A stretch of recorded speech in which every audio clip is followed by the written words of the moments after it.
Hello, everybody. Welcome to today's afternoon devotional and Bible study. Today, we will be reading through Ezekiel chapter 31. But first, we're going to start off with Jesus' calling. And if you think something seems a little off, I got a haircut. That's right. Candace did it in our kitchen. So, I think she did a pretty good job. If you think she did an okay job, you can leave a message. But, you know, there it is the other way. I'm not a good person at getting haircuts, so, you know, why I wear a hat a lot. So, but yeah, if you think that she did a good job, you can leave a comment down below. Let her know that she's a good cutter. She takes a little bit of pride in being able to mess around with my hair and have some fun. But anyways, we are here right now to focus on God. So we're going to do that by starting off with Jesus is calling for today, June 15th. And welcome, Ryan. I'm glad I did a little bit of a preamble ahead of time so you could get in and start watching. All right. So June 15th, Jesus is calling. When you approach me in stillness and in trust, you are strengthened. You need a buffer zone of silence around you in order to focus on things that are unseen. Since I am invisible, you must not let your sense dominate your thinking. The curse of this age is overstimulation of the senses, which blocks out awareness of the unseen world. The tangible world still reflects my glory to those who have eyes that see and ears that hear. Spending time alone with me is the best way to develop seeing eyes and hearing ears. The goal is to be aware of the unseen things, even as you live out your life in this visible world. And that was inspired by 4 different sections of the Bible. So we fix our eyes not on what is seen, but what is unseen. For what is seen is temporary, but what is unseen is eternal. 2 Corinthians 4:18. Oh, hi Rachel, welcome. And they were calling to one another, holy, holy, holy, holy is the Lord Almighty. The whole earth is full of his glory. Isaiah 6:3. I don't know, it reminded me of a song that we sing at church. Open my eyes that I may see wondrous things from your law. Psalm 119:18. And then lastly, I wait for the Lord, my soul waits. And his word and in his word I put my hope. Psalm 130, verse 5. I like that. At first I was like, I don't know if I like where this devotional is going. By the end of it, I think it brought it back. And those alone times and those times of prayer are practical. Jesus would often go alone and pray, and he kind of demonstrated the way for us, how to live that like sinless life, and we can learn a lot and apply a lot of that to our own lives. Not to say that's the only times he did things, it's not the only places, but if your relationship with God is only with other people, you're missing out on an amazing experience with God. God is with me alone, but he's also with me with other people. He's with me when I'm around others, when I'm doing these streams, but he's also with me when the camera turns off and it's just me, or it's just me and my wife.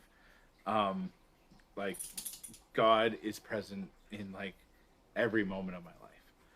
And I think that's part of what that was getting to. So, yeah, I kind of liked it. So now we're going to open up our Bibles to Ezekiel chapter 31. We talked a little bit about Egypt getting kind of cut off, needing to wander for 40 days. The whole like Nile River, the Pharaoh going, the Nile River is mine. Look at how I feed your plants and feed your bodies with fish. And God's like, You don't do that, I do that. All right, well, check this out. And then eventually the Pharaoh broke his arm and he didn't do what he needed to do for it to heal properly. And God's like, I'm going to break his other arm. And this became this poetic vision on how Pharaoh was going to fall with the sword and with King Nebuchadnezzar. Um, and it was a very interesting kind of visualization on what was going on. But the other side of things that I don't think I picked out yesterday, but as I reflected on the verse more, in that chapter more, it's that broken arm. He could have fixed it with a cast or with a splint or with whatever, and it would have healed properly. But he refused to do what was necessary to make it heal. And then that hurt ends up corrupting his whole body and eventually breaking his other arm. I'm trying to do what I need to do to fix my knee. It's still in pain, but like the second that like it starts feeling good, I start doing a bunch of work outside, and I re-hurt it again. And I'm just like dying to like I want to get out on my bike. The weather's so good. The weather's so good. And here we have like this idea with Pharaoh and not doing things. So I am icing my knee right now with a bunch of ice cubes and socks, doing what I need to do to try to get my knee back.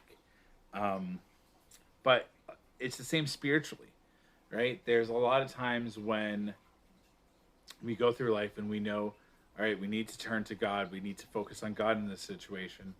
And we try to do things under our own strength and not on the knowledge and that has been built up over time, not leaning on God's knowledge, but we get stubborn and we're like, no, I need to figure this out for myself.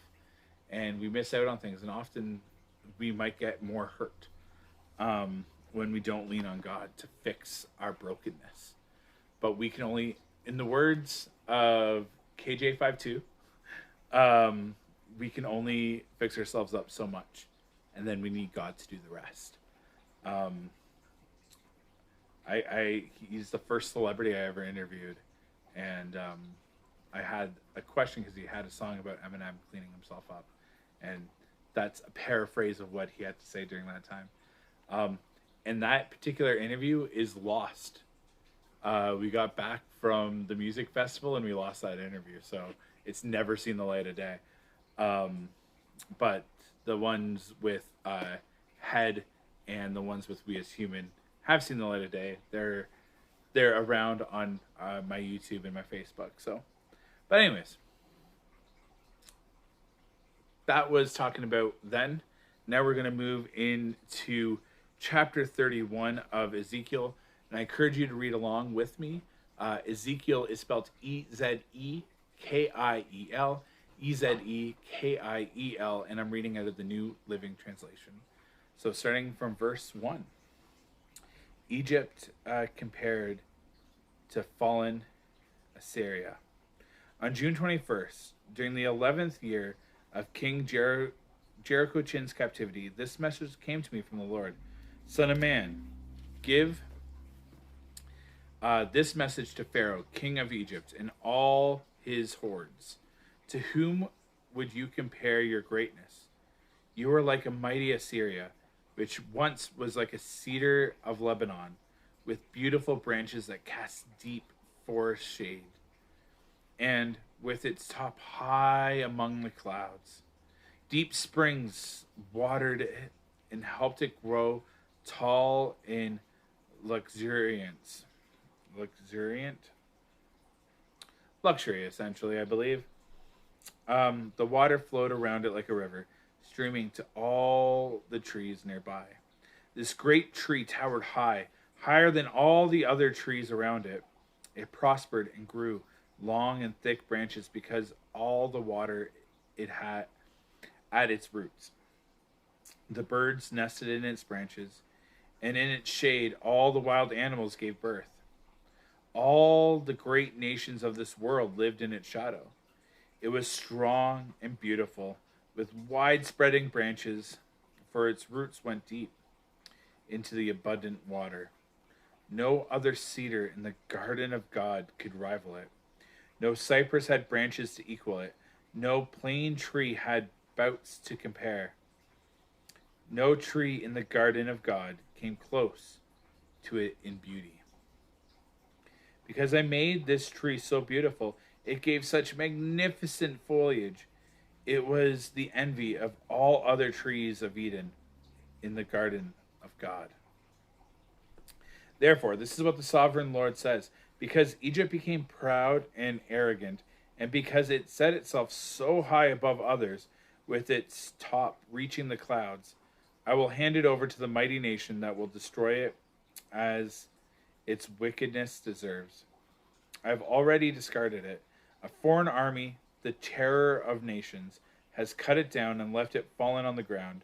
Its branches are scattered across the mountains and valleys and ravines and the land. All those who lived in its shadow have gone away and left it lying there. The birds roost on its fallen trunk, and the wild animals lie among its branches. Let the tree of no other nation proudly exalt its own prosperity, though it be higher than the clouds, and it be watered from the depths, for the fallen doomed to die. They go down to the depths of the earth, and they will lie in the pit, along with everyone else on earth. This is what the sovereign Lord says: when Assyria went down to the grave, I made a deep spring mourn. I stopped its rivers and dried up its abundant water. I clothed Lebanon in black and caused the tree of the field to wilt. I made the nations shake with fear at the sound of its fall, for I sent it down to the grave with all others who descend to the pit, and all the other proud trees of Eden, the most powerful and the best of Lebanon, the ones whose roots went deep into the water, took comfort to find it. There, with them, in the depths of the earth, its allies too were all destroyed and had passed away. They had gone down to the grave, all those nations that had lived in its shade.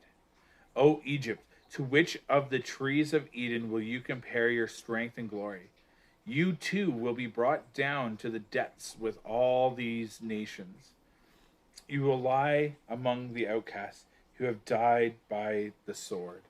This will be the fate of Pharaoh and all his hordes. I, the sovereign Lord, have spoken. May God add a blessing to the reading of his word. So we get that idea of the pit again. And it's interesting because trees kind of being equated to people or people groups we see come up again. So he's using this tree as a metaphor. This tree in the garden, which is like so beautiful and magnificent, and it brings all these positive things to the ground, and it's rooted well, but there is a rot in it, and there's a pride that came before it, and there's a warning that our pride can lead to our downfall and our demise. Pride cometh before the fall is a very common phrase, and I forget if that's actually biblical or not, but it's basically described here. That's a paraphrase of what we just read here. If you're to sum up this verse, I think there's a great line that sums it all up, and it's the first part of verse 14. Let the tree of no other nation proudly exalt its own prosperity. Even though it be higher than the clouds, and it be watered from the depths, for all are doomed to die. If a tree is a person, that first section there, it's let no other person proudly, or no other nation proudly exalt and lift up its own prosperity. Look at how good I've done. I'm a self-made man. Or like, we've done this and we're done this. We are the best. We are better than others. Even if you have more money, and how you measure success is greater than everything else around you. Even if you have connections to these other great things, and you're self-sustaining and you're doing all this other thing, guess what? We are human, and we are still doomed to die because of original sin while we're on this earth. While we're in this flesh, we are still doomed to die. Your your wealth, you truly can't take with you. And that's something that Egyptians tried to do, is they tried to take their wealth with them into their afterlife.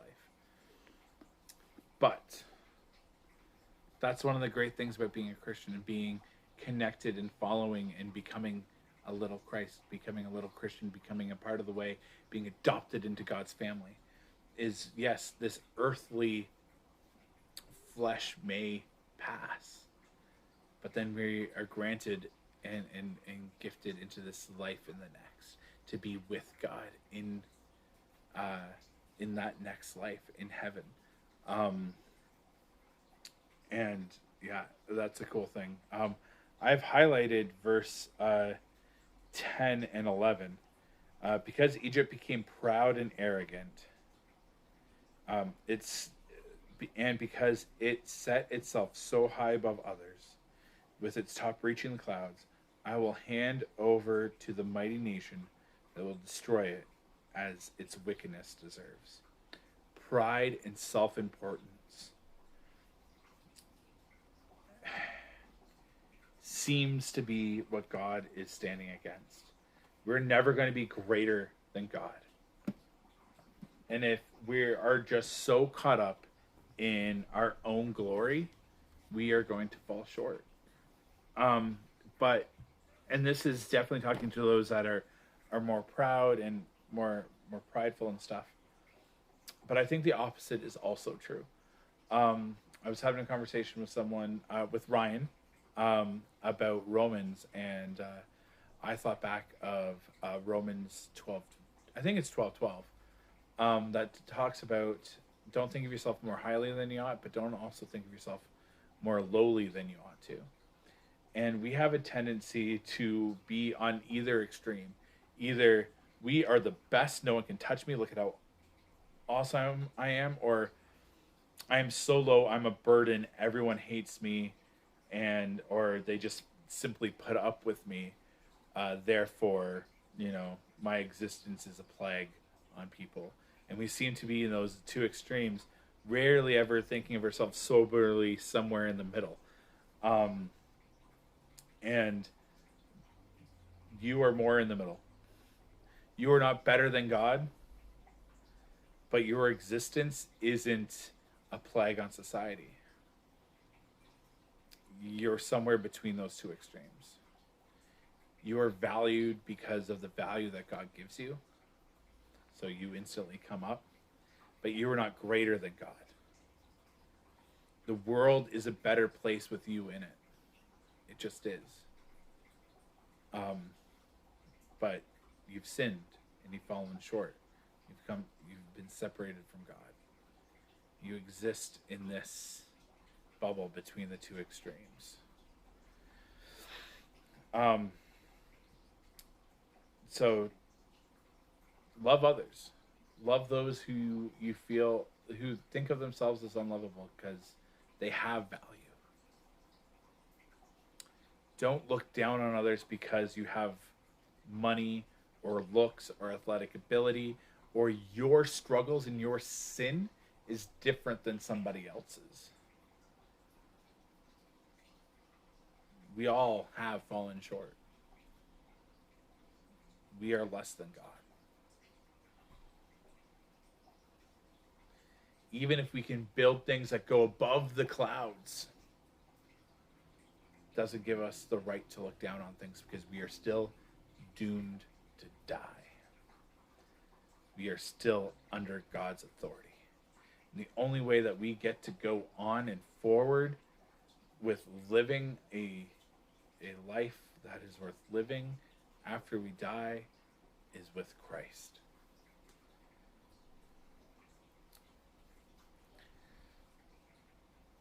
That was worded extremely awkwardly. But anyways, let's pray. AJC, awesome Jesus Christ, thank you so much for your word and the reminder of pride and how it goes before us, and how, we might need to take a couple steps down from thinking of ourselves as better than anybody and everybody, but also don't think of ourselves so lowly that we think that the world is a worse place. And we've gone through a lot of Bible verses about that to lift us up out of that pit of self despair. And we exist somewhere in the middle. Help us to think of our own lives as soberly. And let us extend that love and sober thinking about ourselves to others, to lift others up and to think of themselves as more soberly. Not to be xenophobic, but to be loving, to be guiding, directing, to reflect your love. And that balance of being proud and being happy about who you are, but not letting it get abusive. Help us with that balance. It can be a delicate tightrope walk or teeter-totter in a lot of our cases where we go to one extreme or the other, and we find it next to impossible to have any sort of balance. Help us to find balance. Transform our minds, because the world around us tells us either you're better or you're useless. And we've been told that by so many different media campaigns, so many different peers, so many different everyone.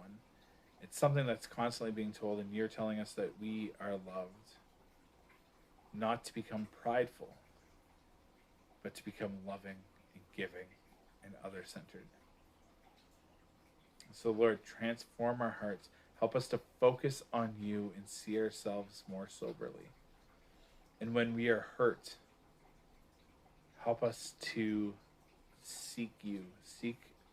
When we're spiritually hurt, help us to seek you and seek your people, your royal priesthood, to help mend us and heal us. Thank you very much, Lord. Amen. All right. Well, thank you guys so much for joining me today. Have a fantastic rest of your Tuesday. Tomorrow we're going to be playing some Jackbox. Tonight we're going to be doing some other games. Shortly after I'm done here, going to be jumping into Among Us. So please send me a private message if you want to be playing Among Us with us today. And yeah, have a great day. God bless.